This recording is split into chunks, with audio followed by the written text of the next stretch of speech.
Kanjikode coach factory ഇല്ല, പദ്ധതി ഉപേക്ഷിച്ചതായി കേന്ദ്രം. രാജ്യസഭയിൽ ഡോക്ടർ ജോൺ ബ്രിട്ടാസ് എംപിയുടെ ചോദ്യത്തിനാണ് കേന്ദ്രത്തിന്റെ മറുപടി. വിവരങ്ങളുമായി വിഷ്ണു തലവൂറാണ് ചേർന്നത്. വിഷ്ണു, കേരളത്തിന്റെ ദീർഘനാളായുള്ള ആവശ്യമാണ് കഞ്ചിക്കോട് ഒരു കോച്ച് ഫാക്ടറി എന്നത്. UPA സർക്കാരിന്റെ കാലം മുതലുള്ള ആവശ്യമാണ്. അത് ഉണ്ടാവുകയില്ല എന്നാണ് കേന്ദ്രം നൽകുന്ന മറുപടിയല്ലേ? വിശദാംശങ്ങൾ.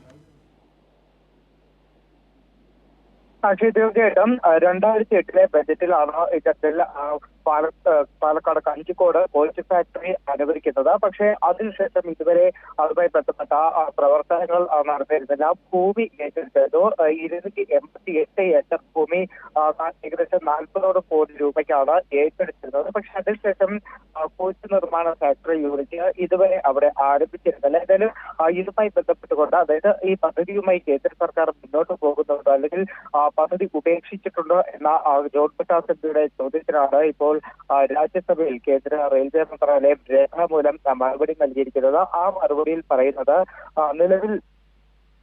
നിലവിലുള്ള ഈ നിർമ്മാണ യൂണിറ്റുകൾ, രാജ്യത്തെ വിവിധയിടങ്ങളിലായിട്ടുള്ള നിർമ്മാണ യൂണിറ്റുകൾ പര്യാപ്തമായിട്ടുള്ള നിർമ്മാണ യൂണിറ്റുകളാണുള്ളത്. അതുകൊണ്ട് തന്നെ പുതുതായിട്ടുള്ള നിർമ്മാണ യൂണിറ്റുകളുടെ ആവശ്യമില്ല, കോച്ച് ഫാക്ടറി നിർമ്മാണ യൂണിറ്റുകളുടെ ആവശ്യമില്ല എന്നതാണ് എന്തായാലും കേന്ദ്ര സർക്കാർ ഒരു മറുപടി നൽകിയിരിക്കുന്നത്. അതോടൊപ്പം തന്നെയാണ് കോച്ച് ഫാക്ടറി, ഈ കഞ്ചിക്കോട് കോച്ച് ഫാക്ടറി ആ പദ്ധതി നിലവിൽ ഉപേക്ഷിച്ചിട്ടുണ്ട് എന്നതാണ് കേന്ദ്ര റെയിൽവേ മന്ത്രാലയം വ്യക്തമാക്കിയിരിക്കുന്നത്. ഇതിനു പുറമെ നിലവിൽ എടുത്തിട്ടുള്ള, അതായത് ഈ കഞ്ചിക്കോട് ഏറ്റെടുത്തിട്ടുള്ള ഈ 288 ഏക്കർ ഭൂമി അത് ഈ ഭാവിയിലെ വികസനത്തിന് വേണ്ടി ഉപയോഗിക്കാനായിട്ടാണ് കേന്ദ്ര സർക്കാരിന്റെ പദ്ധതി എന്നൊരു കാര്യമാണ് അറിയിച്ചിരിക്കുന്നത്. എന്തായാലും നമ്മളെയൊക്കെ കേരളത്തെ സംബന്ധിച്ച് ഏറ്റവും വലിയ വികസിത സ്വപ്നമായിരുന്ന കഞ്ചിക്കോട് കോച്ച് ഫാക്ടറി, അതായത് 2008 മുതൽ ആവശ്യപ്പെടുന്ന ബജറ്റിൽ അംഗീകരിച്ച പ്രഖ്യാപിച്ച